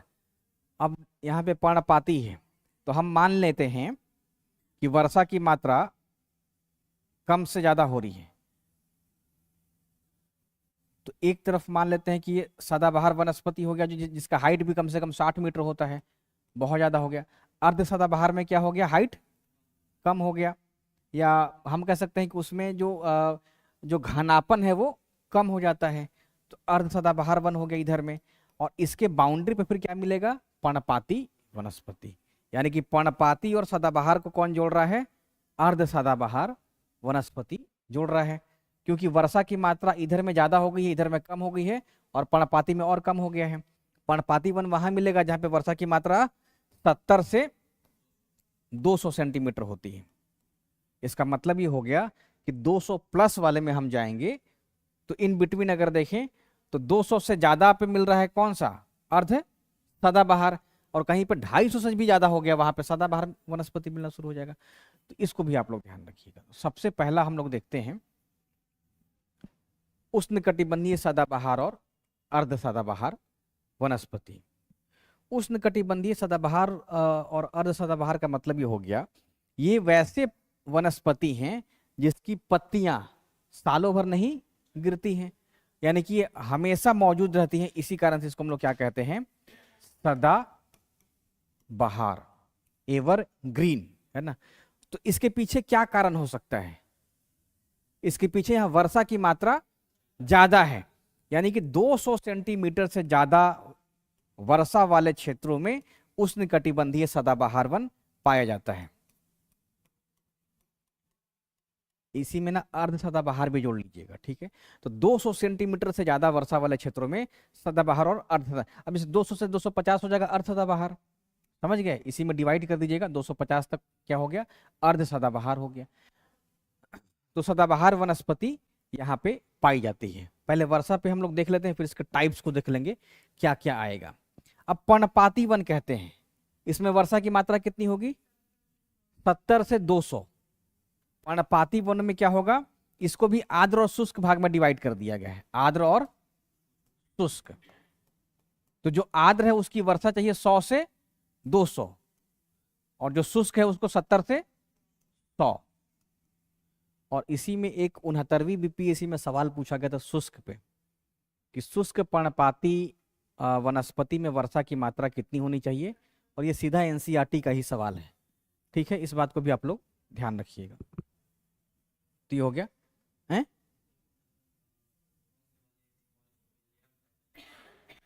क्या लेयर का? ये पूरा सवाल बताइएगा तभी होगा। अब देखिए,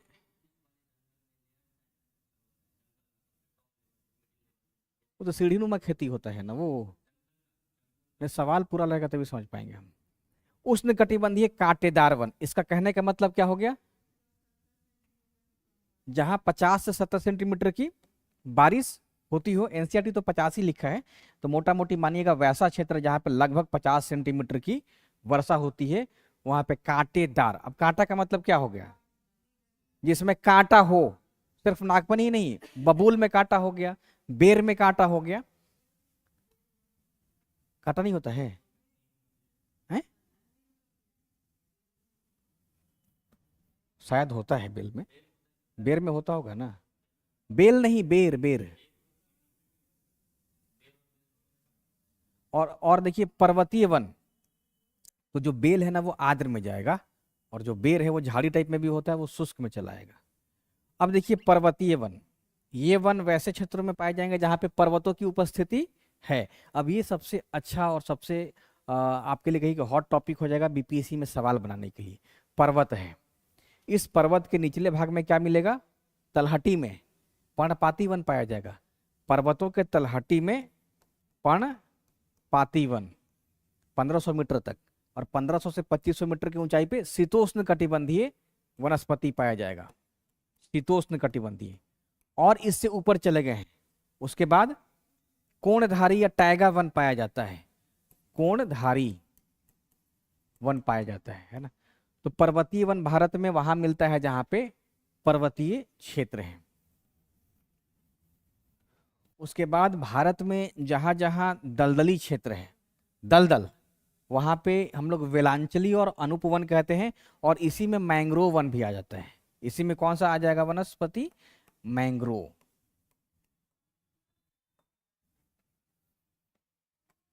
मैंग्रोव का नाम सुने आप लोग ना, मैंग्रोव।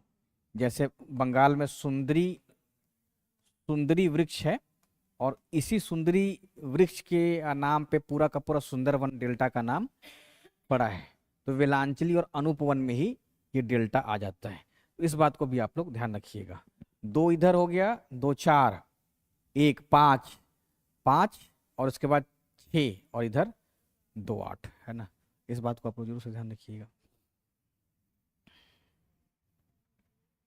अब बारी बारी से हम लोग आते हैं।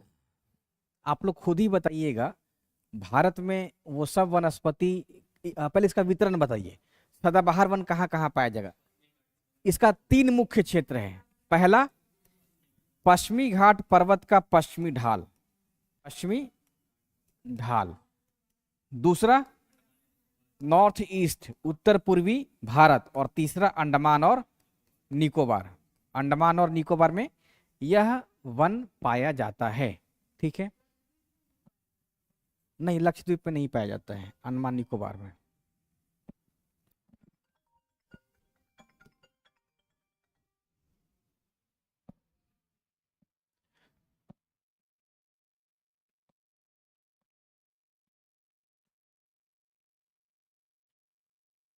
दूसरा हम लोग आते हैं पर्णपाती वन पे। पर्णपाती वन भारत में कहाँ पाया जाएगा? पूरा का पूरा समझिए कि आप इसको जैसे पश्चिमी घाट पर्वत का पूर्वी ढाल हो गया। आप कल्पना कीजिए भारत में वर्षा की मात्रा 70 से 200 सेंटीमीटर कहाँ पे हो सकती है? अब इसको आप मान लीजिए सबसे ज्यादा भारत में यही वनस्पति पाया जाता है, मतलब भारत के सर्वाधिक भौगोलिक क्षेत्र पे किस वन का विकास हुआ है? तो पर्णपाती वन का विकास हुआ है। इसका जो मुख्य क्षेत्र हो गया, सबसे पहला पश्चिमी घाट पर्वत का पूर्वी ढाल, उसके बाद मध्य भारत, उसके बाद मध्य भारत, उसके बाद तीसरा हो गया बिहार, उत्तर प्रदेश, समझ गए? ये सब राज्य जो है पर्णपाती वन यहाँ मिलता है। उसके बाद एक क्षेत्र और हो गया हिमालय का दक्षिणी भाग, या आप कह सकते हैं हिमालय का तलहटी, इसमें पर्णपाती वनस्पति ही पाया जाता है। तो जहां जहां वर्षा की मात्रा 70 से 200 सेंटीमीटर है वहां पे पर्णपाती वनस्पति पाया जाएगा। ठीक है, सबसे ज्यादा क्षेत्र इसी का है।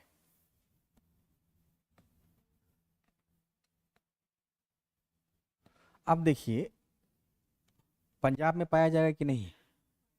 पाया जाएगा, 70+ वर्षा है। हरियाणा पाया जाएगा वहां पे। ठीक है, अब कांटेदार वनस्पति। अच्छा, आप लोग पर्णपाती में सब जान रहे हैं वनस्पति का प्रकार वगैरह।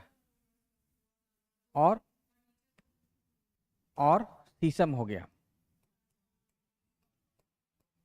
सागवान हो गया, और महुआ, चंदन, आंवला, और साल, है ना? ठीक है, हाँ साल इसी में है। साल, सागवान, शीशम, आंवला, महुआ, चंदन, ये सब किस में आ जाएगा? ये सब उष्णकटिबंधीय पर्णपाती वनस्पति में। अब ऐसे मान लीजिए पूछे कि निम्नलिखित में से कौन सी वनस्पति है वो वर्ष में अपना एक बार पत्ता गिरा देती है, यही सब है, तो उसको समझ लीजिएगा। ये सब आपके लिए कोई खास या हार्ड टॉपिक तो नहीं रहा। जैसे मान लीजिए 4 ऐसा नाम दे दे जो लगे कि थोड़ा सा डिफरेंट टाइप में है, जैसे चंदन का ही दे दे, क्या एक बार वर्ष में इसका पत्ता गिरता है? गिरता ही है, तो बस ध्यान रखिएगा। किसी का भी दे सकता है, महुआ का दे सकता है।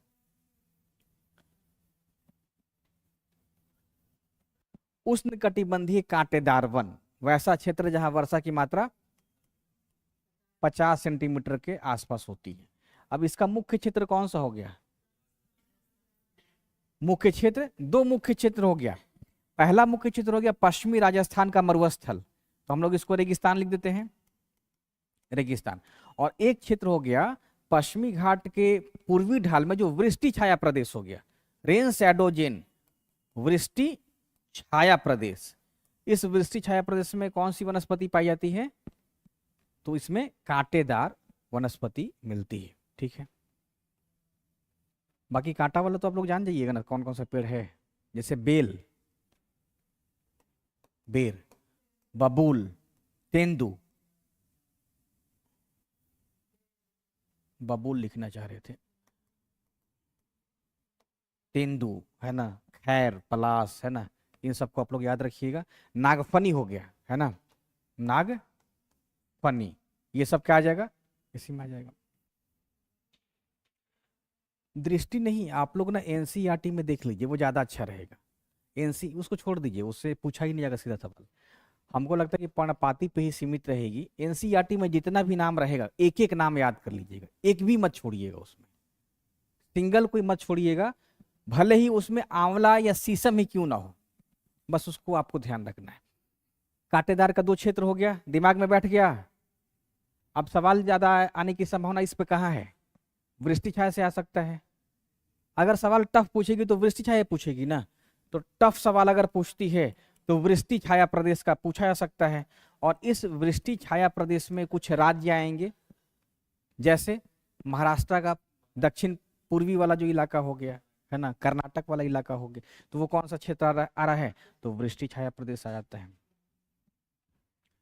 तो अब इसमें अगर एक लाइन ऐसा स्टेटमेंट बनाए कि उष्णकटिबंधीय कांटेदार वन दक्षिण भारत में नहीं पाया जाता है, तो गलत हो जाएगा। ठीक है, यह पाया जाता है वृष्टि छाया क्षेत्र में। ठीक है, और ऐसा भी दे सकता है कि कांटेदार वनस्पति केवल राजस्थान में ही पाई जाती है, तो भी गलत हो जाएगा। अगर ऐसा स्टेटमेंट बना दे कि भारत में रेगिस्तानी वनस्पति या कांटेदार वनस्पति केवल राजस्थान में ही पाया जाता है, तो ये स्टेटमेंट क्या होगा? गलत हो जाएगा। अब पर्वतीय वन को समझिएगा। ये वन जो है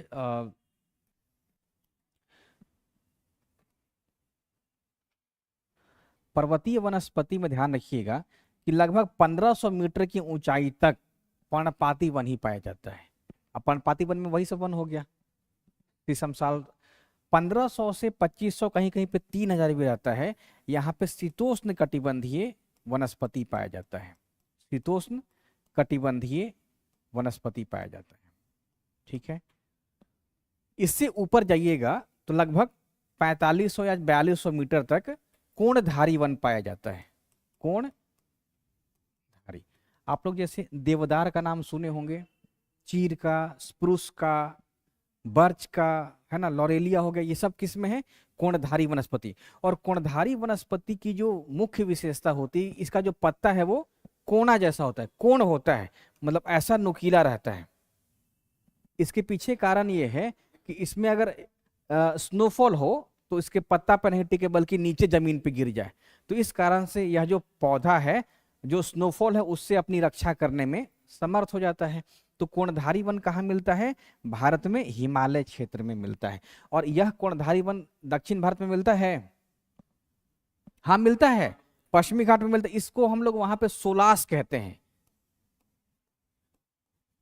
सोलास, और हिंदी में 16 वन लिखा होगा, देखिएगा 16 वन। तो ये कुछ नहीं है, क्या है? पर्वतीय वनस्पति है जिसको हम लोग दक्षिण भारत में 16 वन के नाम से जानते हैं।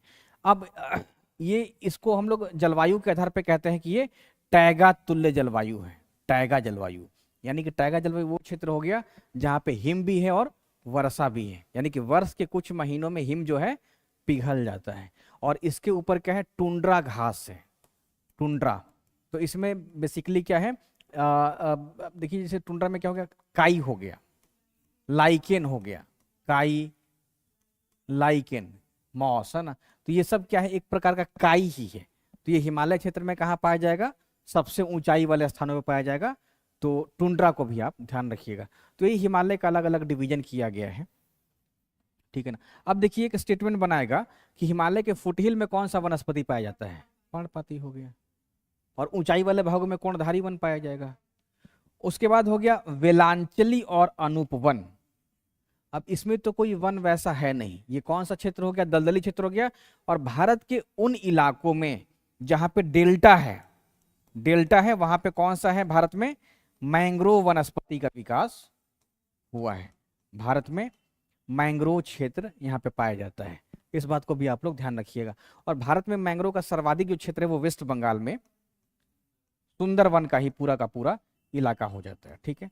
जैसे जो सुंदरी पेड़ है उसका जो जड़ है, जड़, वो जड़ बहुत बड़ा होता है, वो अपने भीतर क्या है कि मिट्टी को भी पकड़े रहता है, ठीक है।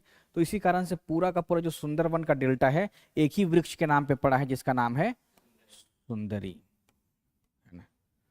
अब पूरा डेल्टा ध्यान रखिए, क्या गोदावरी डेल्टा में है, हाँ, सब डेल्टाई क्षेत्रों में, चाहे वो महानदी का डेल्टा हो। लेकिन अगर रहे नर्मदा तो वो एस्चुअरी बनाती है, डेल्टा बनाती नहीं है। पश्चिमी घाट के पश्चिम की तरफ सारी जो नदी है वो एस्चुअरी बनाती है, तो डेल्टा बनाती नहीं है। तो भारत में जितना भी जो मैंग्रोव वनस्पति है वो ज्यादातर जो है या तो उड़ीसा का पूछा जा सकता है, नहीं तो सुंदरवन का ही पूछा जाएगा। तो इस बात को भी आप लोग ध्यान रखिएगा। तो मोटा मोटी आप लोगों के लिए यही वनस्पति रहा। आप लोग बस केवल एक होमवर्क कर लीजिएगा कि वनों के प्रकार को याद कर लीजिएगा। वनों के प्रकार ये किससे कीजिएगा? एनसीईआरटी से, एनसीईआरटी। अब वनों के प्रकार का मतलब क्या हो गया? जो जो पेड़ पौधा का नाम है उसको उस ग्रुप में डाल दीजिएगा, बस काम खत्म। अब आप लोग बताइए, जलवायु के आधार पर सारा डिवीजन आपका हो जाएगा, या अगर हम क्षेत्र के आधार पर कह दें तो डिवीजन कर लीजिएगा। अब इसे बिहार कहें, केवल अपना बिहार ही लेते हैं, तो बिहार में सबसे ज्यादा किस प्रकार का वनस्पति हो गया? पर्णपाती का। और नहीं, आर्द्र, आर्द्र पर्णपाती बिहार में सबसे ज्यादा है ना। शुष्क उन क्षेत्रों में होगा जहां वर्षा की मात्रा कम है। तो बिहार में क्या है कि दोनों का मिश्रण भी मिलता है, ठीक है। जैसे दक्षिण बिहार हो गया, वर्षा तुलनात्मक रूप से कम होता है ना, तो वहां पे शुष्क पर्णपाती मिलेगा। लेकिन अब कोई कहे कि पूरा का पूरा जो हिमालयन या तराई क्षेत्र हो गया बिहार का, वहां पे नहीं मिलेगा, ठीक है, वहां पे आर्द्र पर्णपाती मिलेगा, वर्षा की मात्रा वहां पे ज्यादा है। सीतामढ़ी हो गया, शिवहर, सुपौल, अररिया, किशनगंज, इन सभी क्षेत्रों में क्या मिलेगा? आर्द्र पर्णपाती मिलेगा। वही आप कैमूर देख लीजिए, रोहतास देख लीजिए, है ना। तो इन सभी क्षेत्रों में, औरंगाबाद हो गया, गया हो गया, इन सभी क्षेत्रों में क्या मिलेगा? शुष्क पर्णपाती वन मिलेगा। अब शुष्क वाले में जितना भी सूखा टाइप में रहे, जैसे जैसे हम लोग कहते हैं बबूल, हाँ, बेबे। तो इन सब को आप ध्यान रखिएगा, ठीक है, शुष्क पर्णपाती में। और कोई दिक्कत है तो पूछिए। 5:30 क्वेश्चन देख लीजिए, अभी ऐसे इसमें है नहीं कुछ। तो कल हम लोग क्या खत्म कर दें, कल खत्म कर देंगे हम, बहुत कुछ जो है उड़ा देंगे ऐसे ही। बिहार की मिट्टी में देखिए, बिना मैप का लेकिन बड़ा मुश्किल है। मैप था मेरे पास, हम जानबूझ के नहीं ले आए कि उसको थोड़ा अच्छे से बताएंगे, और हम चाह रहे थे कि उस पे जो जो नया फसल है ना वो इकोनॉमी सर्वे का उठा ले, इस कारण से छोड़ दिए। जैसे ये वाला मैप रहता ना मेरे पास तो समझाना बहुत आसान हो जाता है। किसी दूसरे दिन समझ लीजिएगा, कोई दिक्कत है, ठीक है। अब ये मान लीजिए कि अगर हम पूरा पूर्णिया से लेके गोपालगंज के हैं तो समस्तीपुर खगड़िया ये सब दिखाना टफ है। तो एक बार मैप ले आएंगे तो कर देंगे, वो भी मात्र 2 मिनट या 3 मिनट का ही खेल है। अब जैसे देखिए ये मानचित्र है, आप बता सकते हैं ये कौन सा वनस्पति हो गया? Mangrove, mangrove, mangrove. अब ये क्या हो गया? डेल्टा हो गया। तो मिट्टी क्या होगा यहाँ पे? डेल्टाई मिट्टी हो जाएगा, पीट मिट्टी। अब जैसे ये क्षेत्र हो गया, ये देखिएगा फॉरेस्ट वनस्पति यानी कि माउंटेन फॉरेस्ट है।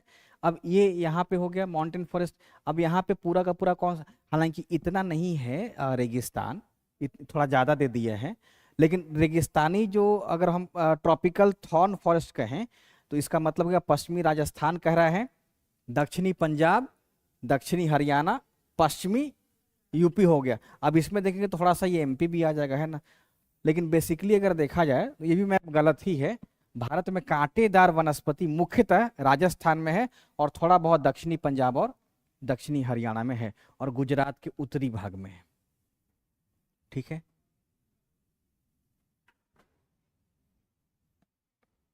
ट्रॉपिकल डेसिडुअस फॉरेस्ट, यही हो गया कौन सा?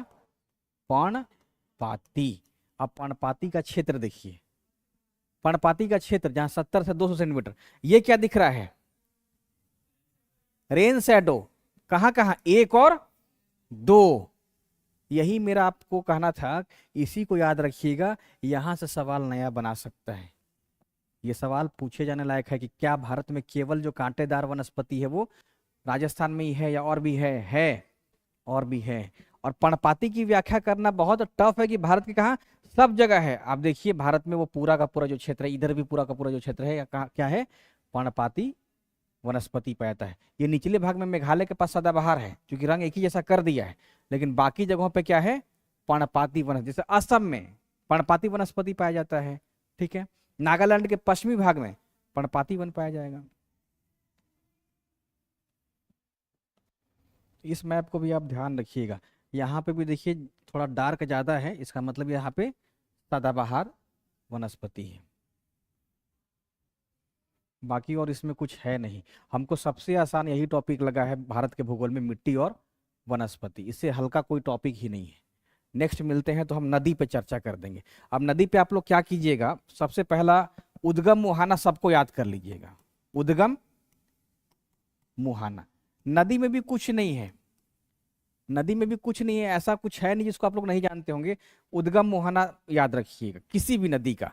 और सहायक नदी हम ज्यादा करा देंगे कल, सहायक, तब जल्दी खत्म हो जाएगा।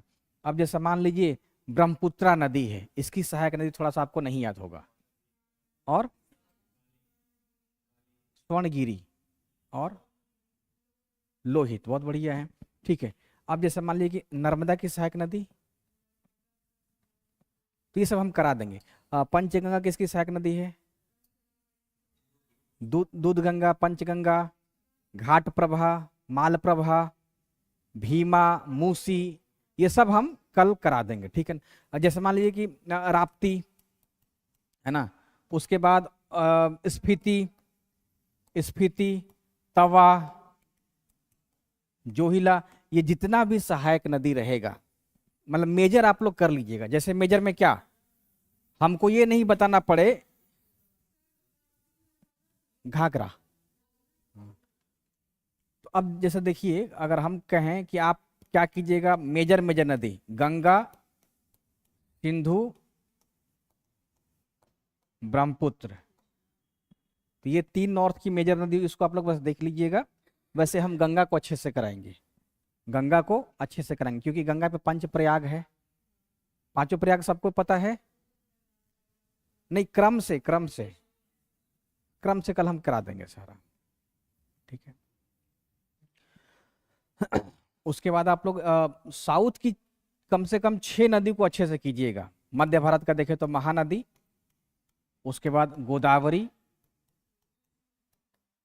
कृष्णा, कावेरी, नर्मदा, ताप्ती, और एक वैगई भी कर लीजिएगा, ठीक है। ये खूब बढ़िया से आप लोग कर लीजिएगा। और बाकी छोटी छोटी नदी जैसे अरावली के पास लूनी नदी निकल रही है पूर्वी ढाल से, बनास है।